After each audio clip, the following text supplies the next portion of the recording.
Unfortunately, there were a small number of people who were not coming down here with those intentions, who wanted to cause destruction in our city.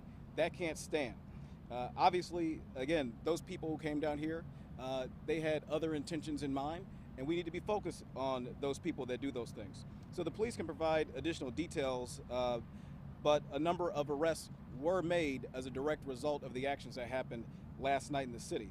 To be clear, and let me be very clear, I fully expect that when people cause death, harm, and destruction in Milwaukee, that they should be held fully accountable under the law.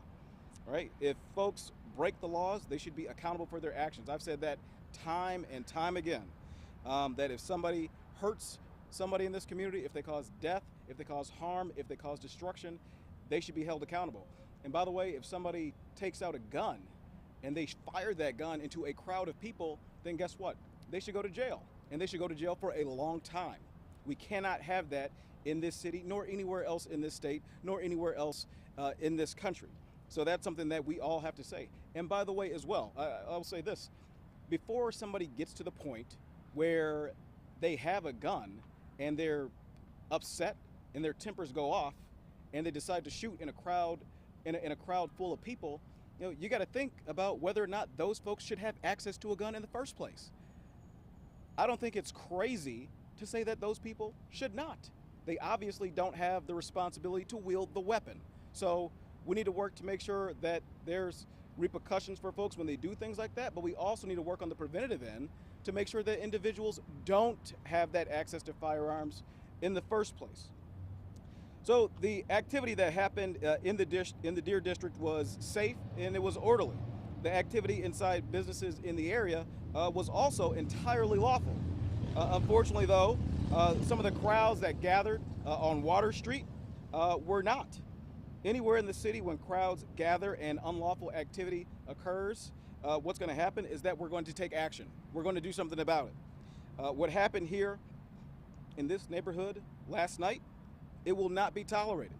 We will not tolerate these sort of actions in Milwaukee. It is unsafe. It's inherently unsafe. We've consulted with legal authorities about options that are before us, and there will be restrictions and limitations in place.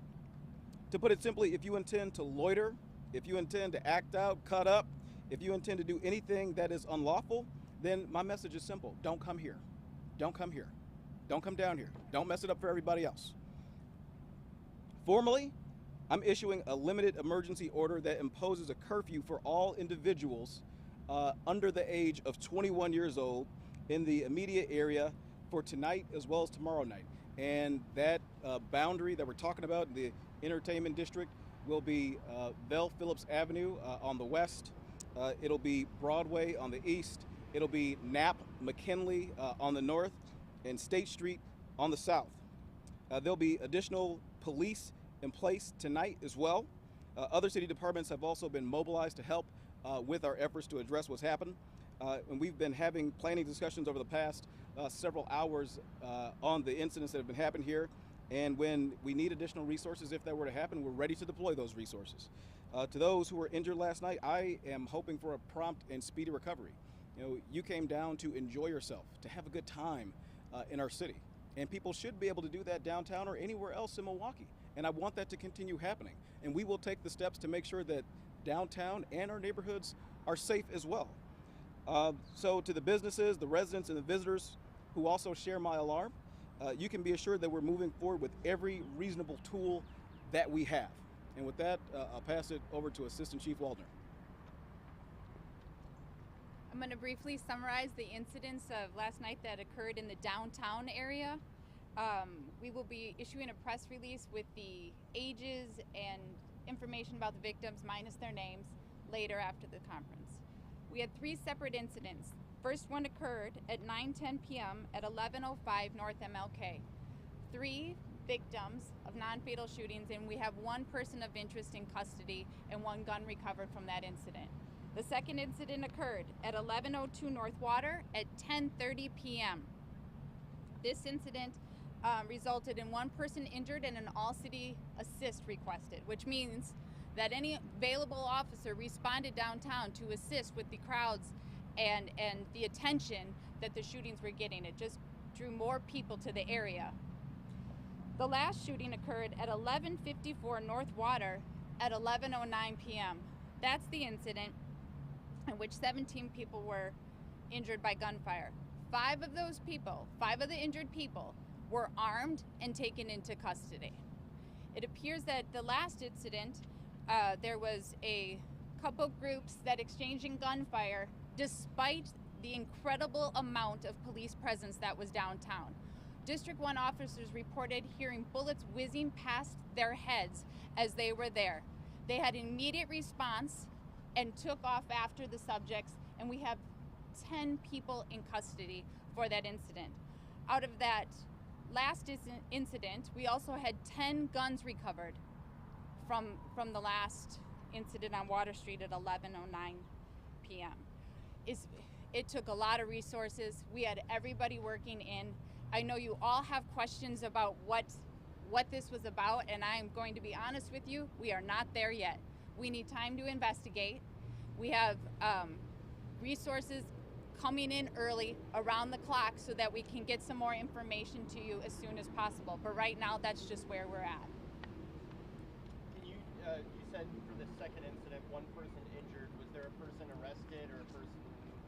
No, Okay. not in the second incident. No one was taken into custody. Do you believe that second incident led to the third one? Was that some sort of retaliation? None of them at this point, honestly, seem to be connected. The last incident definitely involved different groups of people. You can see that there was a confrontation between two groups that there's just open carrying of firearms with utter disregard for every single person that just was down there to have a good time and enjoy Water Street and I guess not celebrate the Bucks win, but they were all down there amongst themselves, and a gunfire broke out between two groups of people, and that's how that last incident occurred. It does not appear to be related to the one previous. In that last incident, you said 17 people, 5 were armed, and in total 10 people in custody. Is that 5 included in that 10? Yes. And were any of them carrying those guns unlawfully? Like, what was the status? We're not there yet, but we found guns under cars, and that brings me to my next point. I know the chief has said this publicly to you all, but we're having a rash of maybe permit carriers, maybe people who lawfully carry their firearms, leaving them in their cars, and that just leads to more guns on the street, because essentially the cars are getting broken into, and now we just armed somebody else. So we're looking into where the guns came from. We're just not there yet. I know you can't talk specifics about your deployment tonight, tomorrow night, but can we assume there will be more officers on hand tonight and tomorrow night than there might have been last night? We asked for additional resources, and we had a call for additional resources last night as well.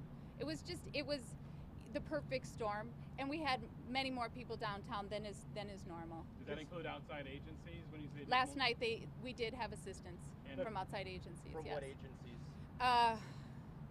So I apologize ahead of time for the people I forgot.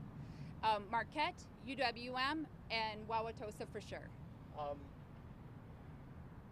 Sorry. You said that despite the massive police presence, this still happened. I mean, what does that say about respect for law enforcement in this town when there's lights everywhere and they're still popping off? I think it goes further than respect for law enforcement. I think it goes toward respect to human life.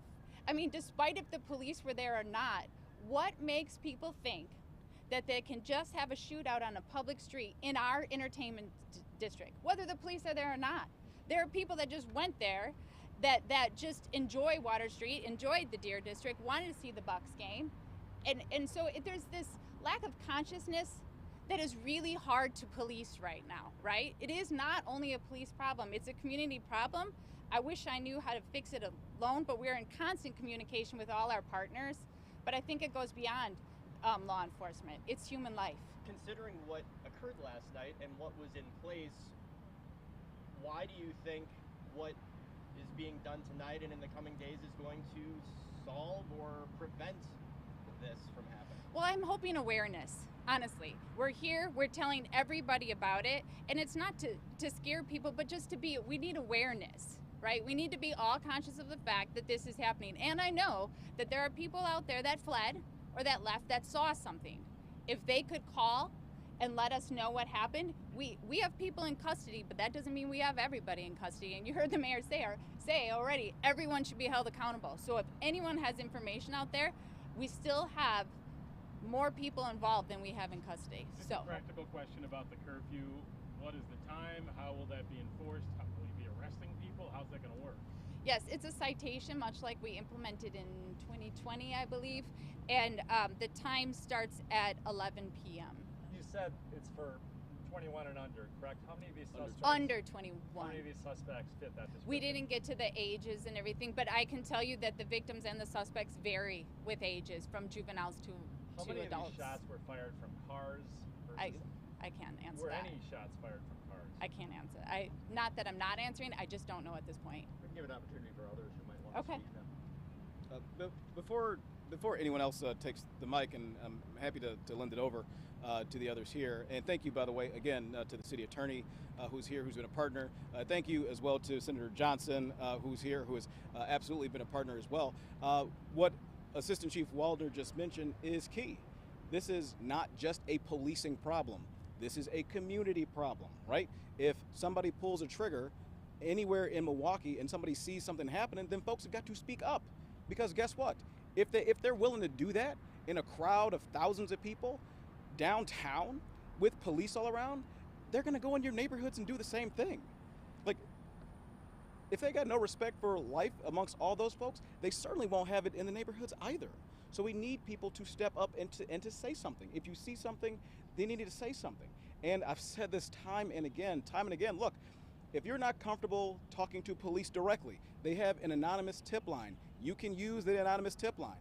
If you're not comfortable talking to police at all, you can call Crime Stoppers. They also have an anonymous tip line. If you're not comfortable talking to police and you're not comfortable talking to Crime Stoppers, we have an Office of Violence Prevention that you can reach out to. Call them. Even if you're not comfortable talking to police and you're not comfortable talking to Crime Stoppers and you're not comfortable talking to the Office of Violence Prevention, then you can reach out to your elected official, and your elected official on your behalf anonymously can get that information to the authorities so that they can work to make sure that they can prosecute the folks who are doing bad things in our neighborhoods. This is about everybody stepping up. There is no room on the sidelines for anybody. Everybody's got to be in the game. It's not just police. It's not just city government. It's people out there in the neighborhoods who, if you got family members who you know or friends that you know are out there doing bad things, you got to talk them out of it. And if they do bad things, and I pray that they don't, but if they do, if they hurt somebody else, another member of our community, then you have got to say something. Because guess what? If somebody did that to your family, then you'd want somebody to stand up and say something on your family's behalf too.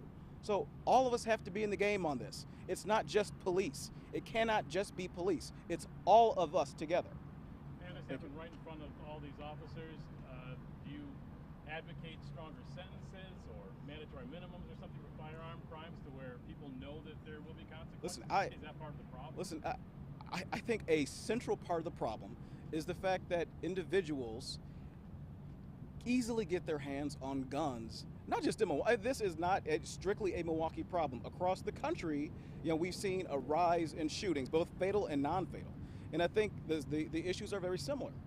That people have too easy access to guns, point blank. Again, if somebody is going to take out a gun and shoot it in a crowd full of people, I mean, we could take a poll right here.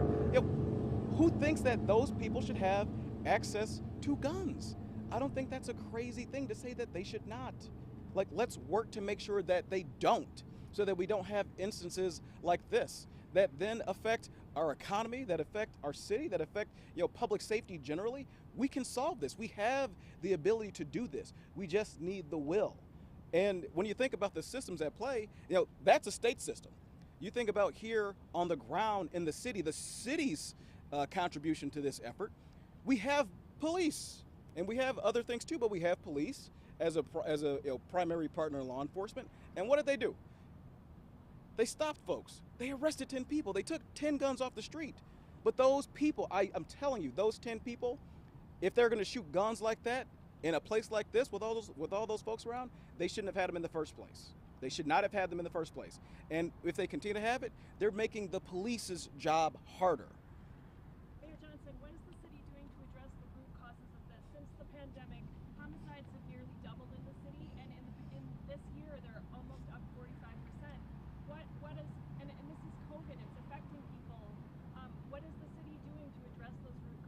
We're doing a number of things to address the root causes.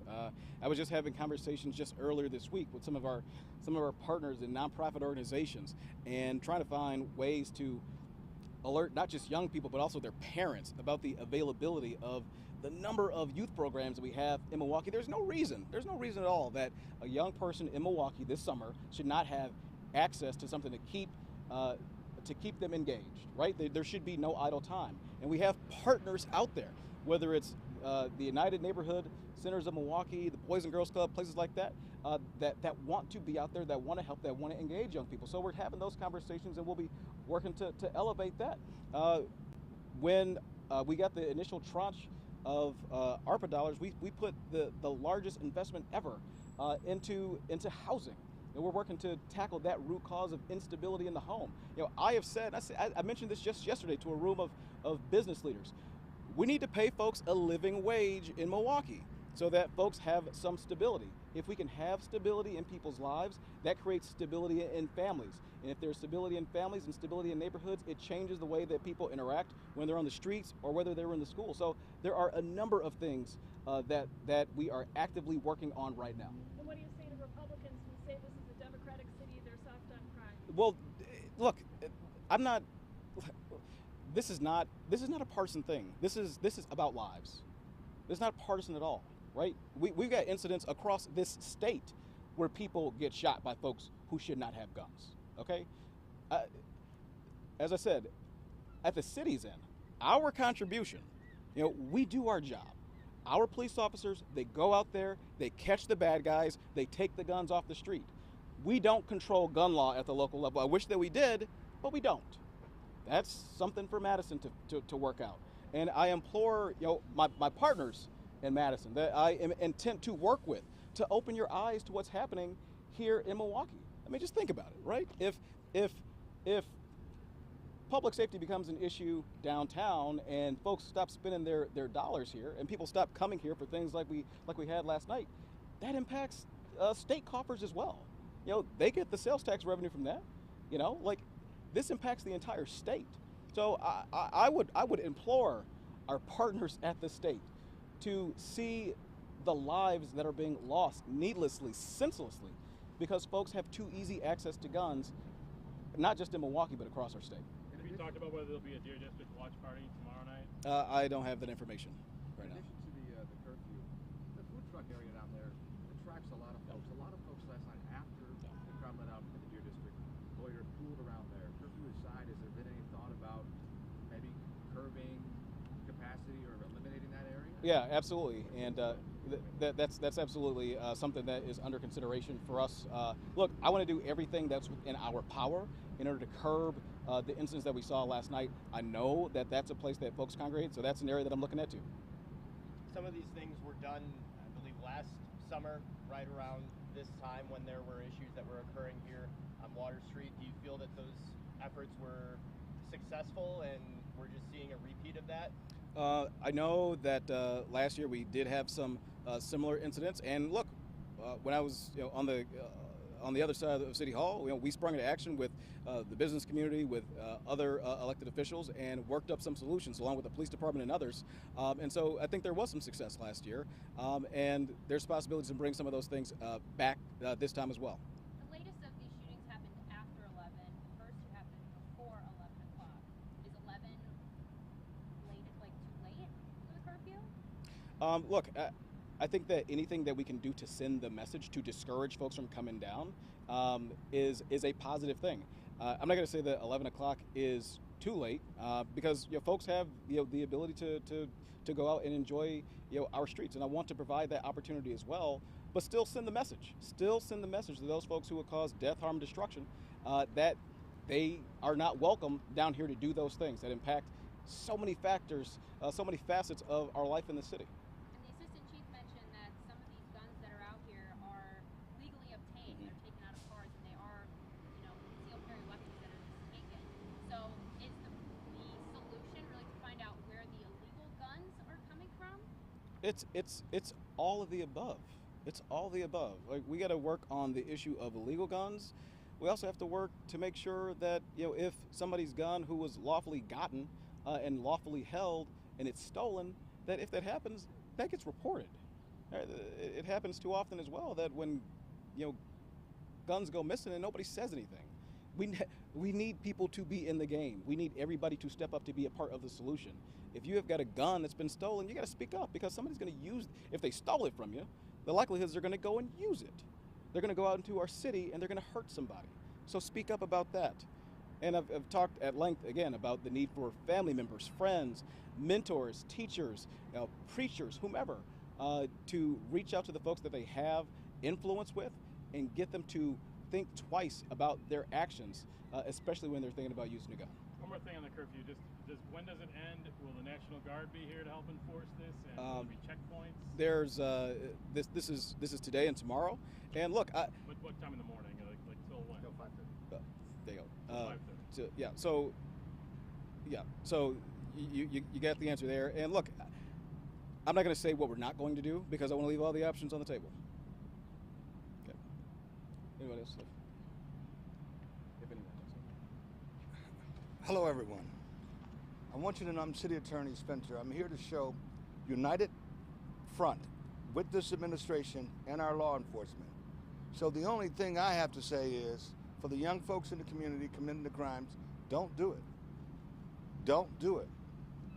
The support of the City Attorney's Office will stand totally behind what law enforcement do and what the administration enforces. So it's a collective effort, and we're one.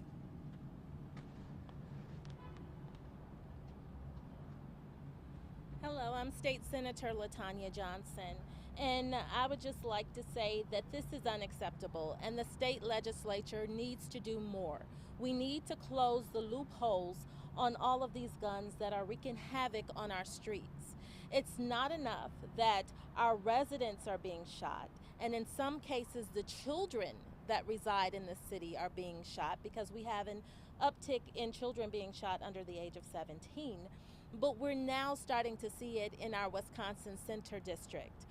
The city of Milwaukee generates millions of dollars in tourism for the state. And much of that money is sent to the state, and very little of it comes back to these streets. This is not just a matter of keeping the Wisconsin Center District safe, which we need to do that, but it's about making sure that every resident that calls Milwaukee home has the same opportunity to enjoy all of the festivities as the surrounding states.